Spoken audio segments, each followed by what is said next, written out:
minimal limitations on how much you can fund. For that mass affluent investor, that is one of the best kept secrets in personal finance right now.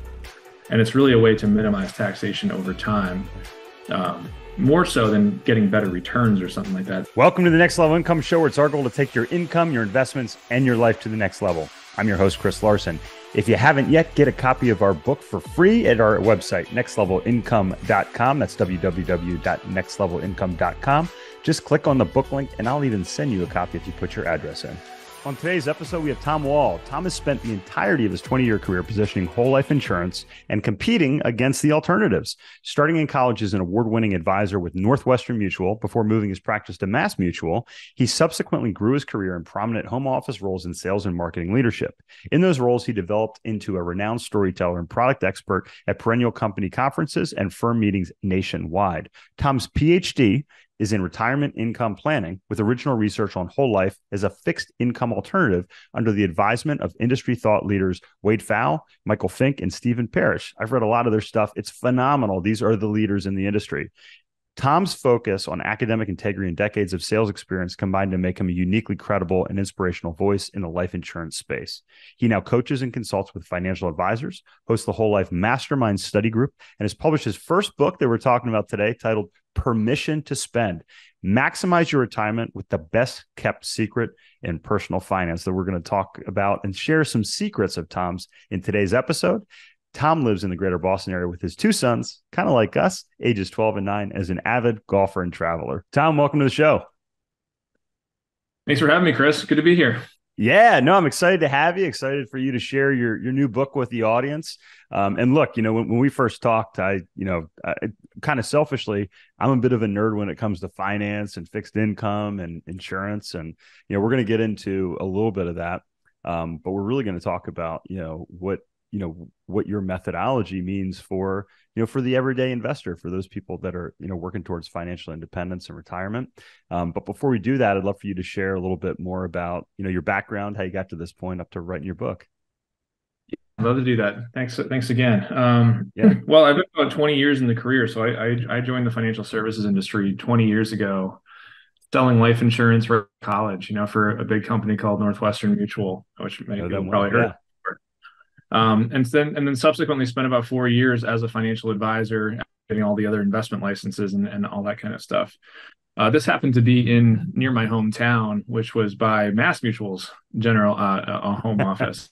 Only a matter of time before a friend of mine, sucked me into a good offer at that company. And then I spent a very nice, 14, 15-year career after that stint as a financial advisor, as basically a product expert for the company. And then toward the end ran, the marketing department, the folks actually making the brochures and the illustrations and some of that technical stuff, working with the actuaries. And all along the way, was achieving, multiple designations and master's degrees, and actually culminated in my Ph.D. in retirement income planning just a couple of years ago. So what got me here was, years ago, I kind of got a little bit sick of home office life and sitting on Zoom meetings all day and being in meetings I didn't need to be in and really, didn't have ownership over. And really wanted to go back out to the field to share what I've learned, what I've studied, and really what I've seen from behind the scenes, and help advisors, help individuals understand what I think is kept secret in personal finance. Yeah, no, I love it. And you have like 15, 16 letters behind your name, Tom. It's awesome. And, the thing is, a lot of people, there's these saying like, hey, if you can't do, you teach, right? And the thing is, you've done it. You've done it at all levels. You've done it working with the individual investors. You've done it being the product specialist, which is why we had you on the show here. So I'd like to start. I think a lot of listeners of the show are accustomed to our approach to insurance and kind of how we blend it into specifically life insurance and how we blend it into our investment strategy. But life insurance has a bit of a stigma to it, and people say, "Oh, life insurance, that's not necessary. That's expensive." Can you walk the audience through kind of what happened between the beginning of the 19th century or the 20th century and the end of the 20th century, and why there was such a shift in how Americans really looked at life insurance? Well, gosh, if you go back 100 years ago, there was only one kind of life insurance, and that was permanent life insurance. It Yeah. was whole life, where you pay in a significant premium, and it will pay out, when you die, not if you die. It was meant to last your entire life. It Yeah. was really only the last. I'm not exactly sure when it was invented, to tell you the truth, but it was really the last, probably 4 or 5 decades where term insurance actually became a thing. Yeah. Term insurance is basically renting your insurance. It's, if you get paid out if you die, not when you die. If you die during this 20-year period, for instance, we'll pay your family, and because it's highly unlikely that's going to happen, it'll cost you a little bit of money. So the idea has been traditionally, or not traditionally, but most recently, buy term and invest the difference. Cover your liabilities with life insurance for those early income earning years, or even on the high end side for estate planning cases, still buy the lowest cost coverage you can to leave a legacy and invest the difference elsewhere, because the market has done so well. I mean, the market, we've the last several decades have been the best period in time for the market ever, for a lot of reasons, for a lot of innovation reasons, and financial instrument innovation too. Like leverage has never been easier than today. Options trading strategies have never been easier than today. So all that other has kind of moved a lot of the market toward just buy term, buy that safe stuff, or buy that coverage and then invest elsewhere. That's, I think, in my opinion, from what I've seen, is it's a little bit short-sighted. There are a lot of companies out there that have products I would never touch with a 10-foot pole.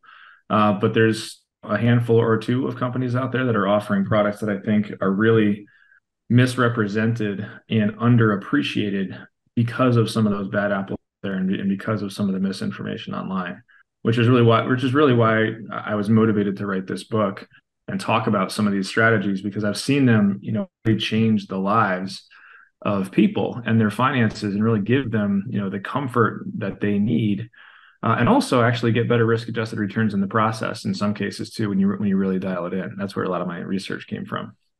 Yeah, yeah, I can't wait to dive into that. And it's interesting, if you look into how the rich, how the wealthy invest and handle their finances, and how, I'll say the poor, I'm just talking about, people that are living paycheck to paycheck, that are going to rely on Social Security, that don't, necessarily have, the financial means to fully support themselves in retirement.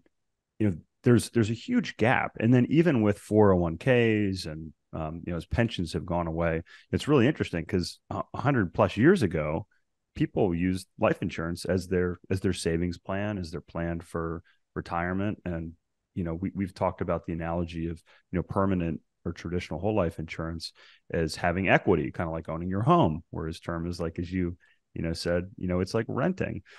So yeah, walk us through, as you mentioned, some of the strategies, some of the things that you've incorporated in this book. Yeah, there's two big themes. I'll start with the first theme. The first theme is, and I think this is the biggest misconception with planning it. It's what really got me hooked on this whole concept early in my career is, when you get to retirement, regardless of how much you're able to save, you will be afraid to spend. And it's Yes. this whole discussion Yes. is around, we're going to save our money, and we're going to save up our million or two or three, whatever your number is. What doesn't matter what that number is, you'll get there, and you'll sit there 65 or whatever day that is and say, I did it. Here's my millions. Now, how much can I spend? And any advisor is going to look at you and say, I have no idea. We don't know if you live too long. We don't know if you're going to require expensive medical care. We don't know if the next Great Depression happens 2 years down the road. We don't Yeah. know if hyperinflation is coming. The only answer to that, if you have just a big bucket of investment assets that are sloshing up and down, is to basically under-enjoy your retirement early on, basically live below your means the way you did for the last 4 decades, and hope things work out, and then give yourself a pay raise at advanced ages when you may not even be healthy enough to take advantage of that. And that's just inefficient, terrible planning. So I got on this whole puzzle that advisors are trying to solve, which is, how do we push that consumption to the early part of retirement, when people are the happiest, healthiest, most willing to travel, they're capable of playing golf and have the golf membership, all that stuff. Yeah. How do we push that consumption to the earlier? Every study ever done has shown that retirees, especially the mass affluent ones that do have 7-figure net worths, spend less and less, even on an inflation-adjusted basis, every year goes by. Interesting. And that's really where That makes it came sense. from. Yeah, exactly. Yeah. So that's the whole strategy, behind the book. Is It's retirement planning 101 is the book, Yeah. but it finishes with, if you can guarantee those things that you're going to care about the most, those things that are going to hold you back, if you can guarantee a legacy with a permanent death benefit that pays out no matter what, if Yeah. you can give yourself access to someone else's money to pay for long-term care, for instance, which can be hundreds of thousands of dollars in retirement, and if you can give yourself a pool of liquidity that's not your investment account, which means you can tap into, so if your investment account goes down, you're not being forced to sell low. You can Right. do those things. If you can have that asset in your portfolio, your spending rates with the same level of certainty can be 25 to 50% higher, meaning 100,000 turns into 125 or 150 with the same level of certainty, simply because you have those things taken care of. Yeah. That's first and foremost, I think, the philosophy. I love that. I've been writing quotes down here, like as you've been talking, you're like a quote machine. So it's, one of the things that you probably saw me nodding up and not my head up and down. One of the things that I found, Tom, is is my wife and I, we hit this point where, we had the ability we're not to work anymore.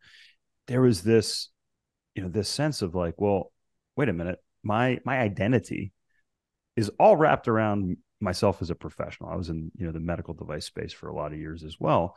And, Sure. if you do something, as for 2 decades, people are like, hey, what do you do, Tom? And you tell them, you're like, this is what I do. It's your identity. You're a provider for your family. You derive a lot of that. You're relevant. You help people out. You're relevant. It's a good feeling.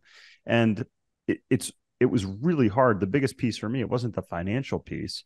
It was the mental piece and that ego piece of removing my identity, or changing my identity, if you will.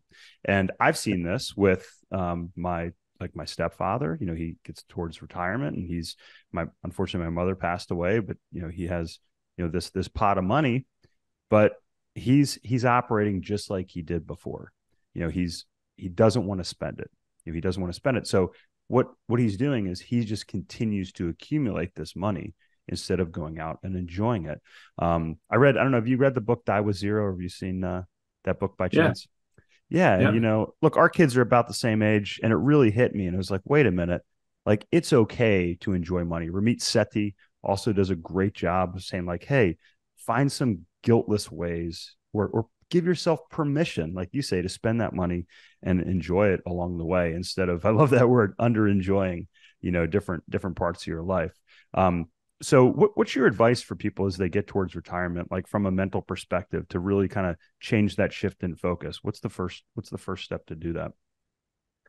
Well, I think you got to identify what you want. So for some people, they're hell bent on making sure that the next generation is better off than they were. What I have Yeah. found in my career of financial advice is most parents actually don't care about that. They want to leave a little something to the next generation, Yeah. but they're on I did it myself. They're going to do it themselves too. Yeah. Is the more common mentality. But Yeah. regardless, we all have, whether we have goals to leave a legacy, we certainly have obligations to leave a legacy to our spouses, and then maybe some other loved ones that are relying on us as well. So I think getting Yeah. clear on what you want to make sure gets left behind. I call it children, church, and charity. You know, Yeah. what do you want to make sure gets left behind in your name, for either for just obligations or higher purposes. The second one is to make sure that you're not exposed to large, potential expenses. And generally that's going to be healthcare. So health insurance is health Yeah. insurance, but that doesn't cover long-term non-acute medical care. I mean, Yeah. I think the largest claim out there right now is over $1 million,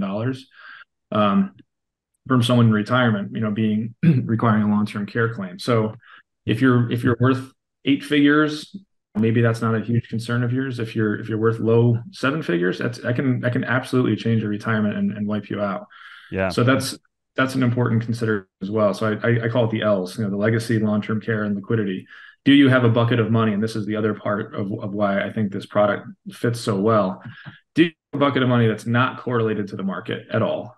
Isn't subject to the same risk and taxation that your other assets are, so that in high tax environments or high risk environment, you have some other strategic bucket to pull from, so that you can leave your investment strategy alone versus selling low, being emotional, which is always what portfolios. It's not markets. It's the emotions that come from that volatility. So that's the other piece that this does really well. Yeah. So if you get the long-term care and the liquidity piece answered, I think those are the key questions I'd be asking for someone right before retirement or even right after retirement. Do you have those covered? Because that's going to allow you to spend down your assets, maybe be more aggressive in retirement with your investments because you have that certainty. Yeah. Annuitize your assets, turning it into a pension. I mean, the annuitization rates right now are incredible Yeah. versus what they've been in just recent history. So even that's a great opportunity. But you can't do any of those things if you haven't really solved for those big what ifs. Yes, I love that. It's important to get clear with your partner, to get clear with your family. As you mentioned, the L's, your legacy, your long-term care, how you're going to pay for it, your liquidity, and then what you're going to leave to your children, your church, your charity, those sorts of things. And we've done that with our attorney, and we've even done videos and things for our children. Great. But going back, you mentioned this, and this is really key. And I think if you look at you look at endowments, you look at family offices, you look at the way higher level wealth planners work with investors. It's the same reason I got into multifamily real estate. It's the Sharpe ratio. It's like, as you mentioned, Tom, how do you improve your risk adjusted returns? And the reason that the average investor underperforms the market is what you mentioned, behavioral finance, right? It's that they sell low instead of, or they feel like they're forced to sell and do that. So instead of, having your traditional 60-40 stock and bond portfolio, and that's it, when you come into retirement, you mentioned this product, what do you add to that typical portfolio to structure it to have those better risk adjusted returns? Yeah, well, what's really interesting is if you look over the last 4 decades, this has been the biggest bull market in bonds I've ever seen. And Yes. it's the biggest bull market in bonds we mathematically ever will see again. And I don't say that because it's my opinion. It's because mathematically, we simply cannot enjoy those returns again unless we see interest rates climb to where they were in the late 70s into the early 80s. And there's a lot of pain in that process as rates go up. Yeah. So let's, if you don't mind, just to underscore this for the audience, Sure. as bond rates go down, the value of the bond goes up. So what you're referring to is we've seen a bull rate or bull market in bonds because bond prices have increased over time as rates have come down because they're inversely correlated. Is that right? Exactly right. Yeah, I recall in 2011 I was actually in what they call a wholesaler role, which is basically like a financial pharmaceutical rep, essentially giving a talk to to 150 people in a crowd. And as of I think 2011, the bond market had actually beaten the stock market for the prior 30 years because rates had just fallen every year essentially for over 30 years, which created huge returns. I mean, bond billionaires, bond kings were born during this time. They were particularly smart. They were just deploying capital in the best environment possible. So anyway, all that's to say is when you think about your it doesn't change the fact that we need safe stuff in our portfolio, right? We can't just be all equities because of that, because there's risk inherent going forward with bonds. So what does that safe stuff look?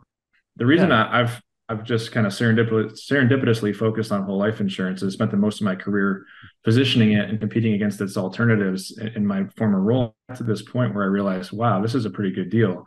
When you think about how these general investment accounts work, so a big mutual life insurance carrier, they're going to guarantee you that if you $1 million policy, your cash value will also be $1 million by age 100. So, they're going to guarantee you some rate of return on your money that your cash value will rise. So again, and I apologize for interrupting you, but I think these are some fundamentals that I want to make sure the audience understands. So historically, an insurance company wants to match the returns of their portfolio to your insurance policy so that the amount of your insurance is equal to the cash value when you hit 100. Today's show is sponsored by Money Insights and their investment optimizer strategy. In my book, I share how I use this same strategy starting over a decade ago to invest my money in 2 places at one time. This strategy has been used by the wealthiest for generations for estate planning, minimizing taxes, preserving wealth, and increasing stability for their investments. Now you can do the same thing. In addition, you can build a plan to build an emergency fund, pay for college, fund a business, plan for retirement, and ultimately optimize your total financial picture. To find out more information, check us out at the banking link at nextlevelincome.com. Yep, correct. That's how they price it, and that's essentially how it works. Essentially, you start out with $1 million of risk to the company if you buy $1 million policy. But over time, as you make your contributions, you essentially replace that risk with your own wealth. So by the time, age 100 happens, there is no insurance essentially, which is a And good thing. That's sometimes great. they write you, and a lot of companies, they'll write you a check if you hit 100, 120, right? Like they'll write you a check for that amount. I don't see that anymore, but historically that was called an endowment contract. That actually Yeah, was how it used to work in the day. I don't think anyone does it anymore, but it can. I But might have one. yeah, they're out there. But so what's interesting though is that's only a piece of it. So these big mutual life insurance carriers, and I focus on mutual. Mutual means that they're owned by their policy owner, or maybe not owned by is the right word, but they operate for the benefit of their policy owners. There are no shareholders, getting quarterly dividends. When they take in dollars, I mean millions of dollars per year, what they're doing is they're investing it in their general investment account in reserve for that death claim that they do expect to pay. It's because it is a contract. They will pay this 30, 40, 50 years down the road. And they are essentially reserving those dollars for that ultimate claim. And they're investing it conservatively. That general investment is essentially a big old income fund. It's largely long-term corporate bonds. There are some treasuries in there, but there's mortgage loans, there's real estate. The bigger ones actually have wholly owned subsidiaries where it's almost like they own, well, it is like they own a company. And that company, just like if you own Apple stock and Apple pays you a quarterly dividend for being a shareholder, they are the primary shareholders of these corporations and they get a quarterly dividend for being their shareholder. So all that combines to kick off interest, just like an income fund, just like a retirement income fund or a mutual fund would do. The difference, though, and this is the key, through the life insurance contract, they've guaranteed that your cash value must go up every single year. The only question is how fast. And that question is how much extra interest are they going to credit on top of what the minimum floor that they've guaranteed based on that portfolio. So a typical investor would have that income fund, enjoy that income, but watch the mark-to-market value of that fund up and down and fluctuate year to year. The life insurance contract insulates the policy owner from any of that fluctuation. And all they do is get always positive crediting. It may be a little bit lower than projected, maybe a little bit higher, but it's always positive, which means there's no volatility. So for those of your listeners who are more sophisticated and understand that the Sharpe ratio, I'm simplifying here, but is essentially, return over risk. It's a function of those two. If you can reduce the risk down almost nothing, and it's always positive, your ratio just got a heck of a lot better. And this is what they're paying the $1 million salaries on Wall Street to figure out with all those quants. How do we, for the level of risk, get a better return? You're not going to get that with whole life. They're investing in the same stuff you could buy on your own. Or how do we, for this level of return, minimize the risk? And that's actually what you're getting in a mature whole life policy once you get past those early years of the high costs. Yeah. Again, you really pointed out some things that I think are really important to understand if you're listening today. So first off, this is something that the SEC doesn't like people that are in my position to say that, working with, private equity investments that are out there. But you said it, insurance companies guarantee your rate of return. So you may have what are we seeing in terms of guaranteed annual rates today, Tom, from our larger insurers? Well, it's hard to put a rate on it because there's mortality and expense charges that come out of it. So year to year, your policy will generally grow at different rates. Right. If you want to get real technical, though, the way the actuaries price it is essentially actuarial school in 30 seconds is if I know that I need to collect enough money from this person every single year to grow it to $1 million by age 100 in my previous example, and I can assume that I'm going to get 2 to 4% on that money, then it's just financial calculation. How much do I need to collect every year to then invest it at 2 to 4% to grow it to $1 million? And the actuarial really comes in is then we price in all the expenses and mortality and assumptions and all that stuff. But that's basically it. That's how they do it. So they'll make a guarantee as low as 2% now, which sounds bad, but you're getting companies that are crediting 5 and 6%. And they'll credit that as a gross rate, and then out will come mortality and expense. And it comes out at a different rate year to year. Early on in the contract, that's usually where it's all front loaded. That's where all the actuaries and legal teams and underwriters, that all that stuff gets paid for up front. But in a mature whole life policy, which I would define as 10 to 12 years ish, most of the way, and all you're really paying for is the death benefit risk. So so they could pay a 6% dividend, and you might get 5.5% of that. So, what you're saying, again, to underscore, Tom, is, typically what you see is your whole life insurance policy it accumulates cash value. So every year that cash value goes up, and there's usually a minimum that the insurance company will say, I think mine is 4%, but it's several years old. So it might be like 3 or 4%. And then there's a dividend with the mutual company, which is basically the excess earnings. Is that right? That the insurance company earns that goes back to the policyholders. That could be 5.5, 6%. And then you pay there's some, there's that mortality risk payment. And the reason is, if you think about it, like the larger insurance companies, they've been around for over 100 years. They've been around before the Great Depression. They've been around before the IRS. It's all just math.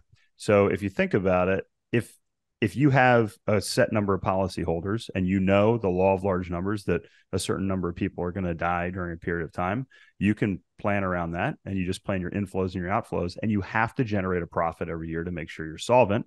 And if you're generating a profit, but those profits go to the shareholders, the policyholders, the policyholders instead of the shareholders, then you benefit as a policyholder, right?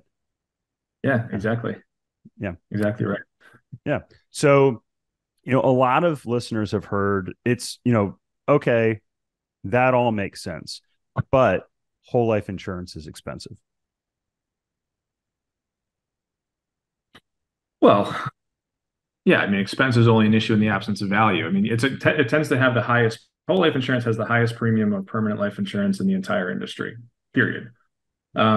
What's really funny is after some legislative changes that happened a couple of years, they call it Section 7702, the entire industry was required to redesign their products based on new lower guaranteed rates. It was actually lobbied for by the insurance companies to say, hey, Congress, we're guaranteeing policies legally we're required to guarantee them at 4%, right? Because of stuff that came out in the 80s, yep. And we're only investing at 2.5 at the ultimate low, and that was what corporate bonds were paying then. Yeah. So they actually got Congress to allow them to guarantee as low as 2% and reprice the products.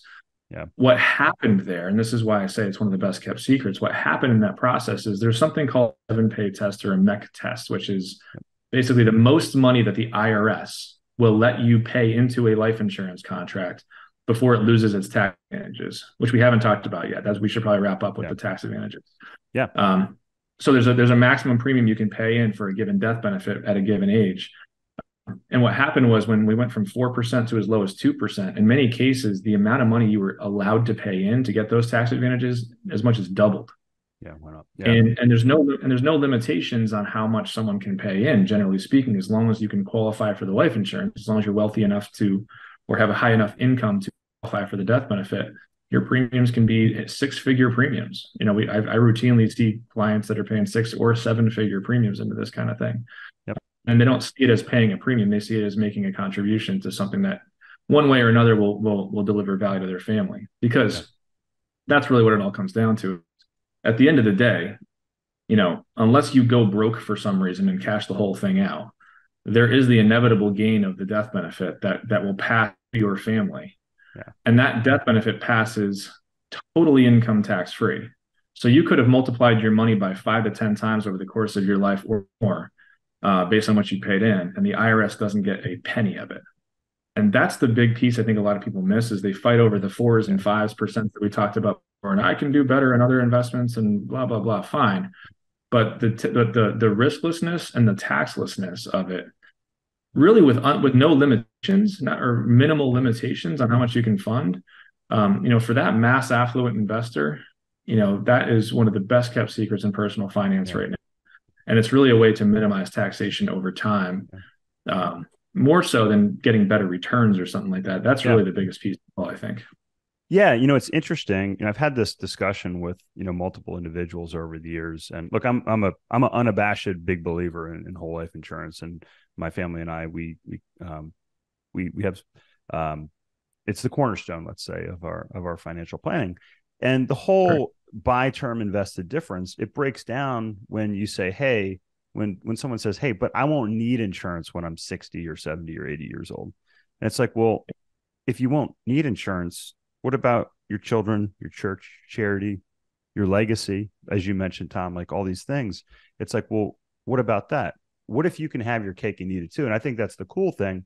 If you understand how these policies work, these private contracts work, right? You understand that this cash value you build up, not only is it after tax, but it's tax free, it's private, right? There's a lot of other benefits that come with that. And I'd love you to actually kind of finish with the, how you can kind of convert that. But what we do, and we have a lot of investors that do this, Tom, they take their cash value in the form of policy loans, or they actually use a line of credit, and they're making that cash. They're using that cash to work for them at even higher rates of return, all the while having this insurance in place. So essentially the insurance is paying for itself through this structure. So it's like having your cake and eating it too. Now, you mentioned tax-free. You also mentioned long-term care insurance. And you also mentioned annuities. So, let's say somebody, does accumulate, hundreds of thousands, millions of dollars in these policies. What are some ways that you can get that cash out tax-free in your retirement years? It's a great question. You mentioned long-term care. I mean, I remember when I started in the business almost 20 years ago. I mean, you could get hundreds of thousands or even unlimited pools of money for, $1,000 or $2 a year. It was practically free money. And now, the long-term care space has gone the other direction, where very few people are finding a lot of value in buying long-term care insurance. So there's riders you can put in these contracts now, which we say, while you're alive, you have your cash value, which you can always access. Right. But maybe that's 200,000. I'll just keep using my $1 million example. Maybe that's 200,000 and your policy is worth $1 million. Yeah. These riders allow you to tap into that $1 million, essentially pre-spending your death benefit while you're alive. Yeah. So it's a way to use people's money, to mitigate that risk. Maybe not quite as rich as it was before, but it's a way to just give you another access point. Yeah. But along the way, one of the keys of this, and why this is also the cornerstone of my planning, is there's no limitations. Generally speaking, when you put money into a vehicle that is tax advantaged, where you're going to defer taxation, or maybe even, like in the case of a Roth IRA, avoid taxation forever. There's some pretty strict limitations on how that money comes out, what it comes out for, how much you can contribute to it. So with life insurance, you can take it whenever you want, through via surrendering what you paid in. The first tax advantage is FIFO accounting, first in, first out. So even if there is a gain, you can basically take back your cost basis, or the sum of all premiums paid, income tax free, before you have to recognize any gain. Typically speaking, in a tax deferred product, you have to recognize gains first before you then get back your cost basis. Oh, interesting. That's a good point. I already mentioned one of the other tax advantages, which is the death benefit down the road. Yeah. I mentioned tax deferral, which is a tax advantage. But the one that's totally unique to life insurance is the policy loan, which sounds bad. Everyone hears policy. Who wants to pay interest to borrow against their own money? Yeah, why borrow? That's what I hear. Like, why pay to borrow your own money? That's crazy. Yeah, it sounds crazy, but here's how it works. So if you borrow against the whole life policy, what you're going to do is you're going to borrow at interest. And there's this whole crowd online that talks about how to do this, and they kind of obscure how it works. But you actually are borrowing. You are paying the insurance company interest on those dollars that you borrowed. That's why it's a tax-free event in the eyes of the IRS. And you're essentially using your whole life policy as collateral. You're borrowing against that policy. So as long as you don't borrow more than the cash value, things are fine. And you can do that on an unlimited basis. So if you've doubled your money in the policy, you can borrow against that policy the whole amount, or almost the whole amount, and not pay a dime of taxes. That's a huge tax advantage, to get your money while alive and not pay taxes. Now, the catch is you're paying interest on that loan, but here's what's the cool part. Generally speaking, that loan interest you're paying is based on something called the Moody's Seasoned Corporate Bond Index, which is essentially the new rate that these insurance companies are investing their dollars at. Right now, it's 5-ish%. Yeah, I think it's 5.5 in our policies. Yeah, around there. Yeah. So that said, I already started the conversation with, remember how these insurance companies invest? They invest in long-term corporate bonds. Yeah. So over time, their dividend kind of tracks that same environment. In the short term, rates could spike tomorrow and your loan rate could go to 10, while the policy is still only crediting 5. Yeah. But give it 5 to 10 years and that policy will to catch up as the insurance company averages in those higher and higher rates, and vice versa. It's actually been a very positive environment for the last 4 years to be borrowing against these whole life contracts as rates have been falling. Yeah. But the whole point is you have a lot of flexibility. If we're talking about a wealthier client or a business owner client, I hate the terminology. Frankly, the online crowd will call it infinite banking. There's nothing infinite about it, and it's not banking. This is life insurance. You're not going to an FDIC insured bank. It's really why a lot of the big institutions hate that terminology and fight against it. Yeah. But it is a source of capital that you can use for, strategic opportunity like real estate. Or actually, I've met a number of people who have borrowed against their life insurance policies in May of 2020 at the dip market to be opportunistic, knowing that the world would come back, and they bought some things at deep discounts and then repaid their policy back, and it became their bank. I mean, I think I've had $1 in a savings account for 16 years now. Because why would I? I have a policy that's growing at 5.5%, riskless and taxless, that I can tap into whenever I want. In private, yeah. The strategy. I jokingly say, like, people try to compare this to equities or real estate or other stuff they can do with their money, opportunistically, and it's really not. It's more so that we all need a boring sliver of our portfolio, something that's guaranteed to rise. It's not correlated to markets. We can be opportunistic with it. And whole life dividend, participating whole life insurance issued by a handful of the biggest carriers out there is probably the best boring money can buy today for a portfolio, in my opinion.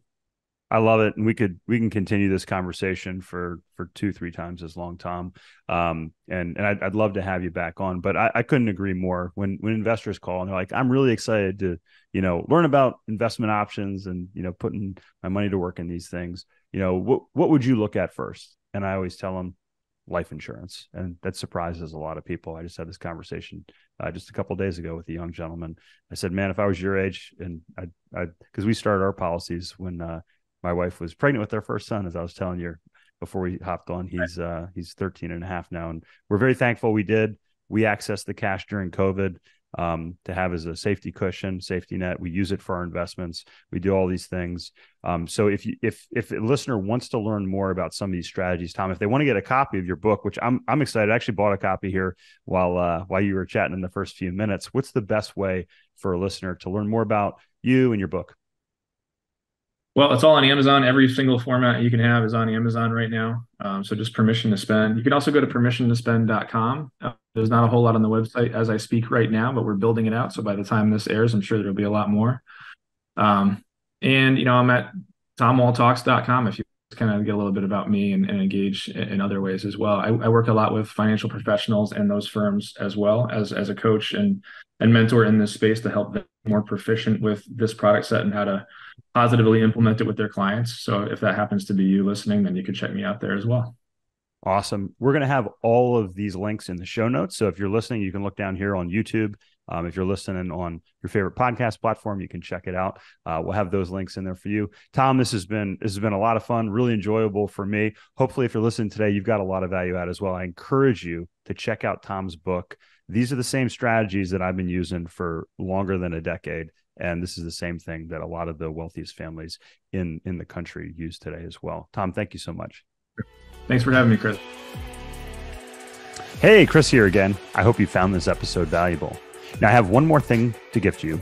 We have a page for my coaching clients where you can get a free copy of my book, as well as much more from previous guests on the show. Just check out nextlevelincome.com/coaching to get a free copy of my book, audiobook, and much more. I'll send you a copy of my book and cover all the shipping costs as a thank you for listening to the podcast. Also, please like, share, and take just 90 seconds to give us a rating on Apple Podcasts.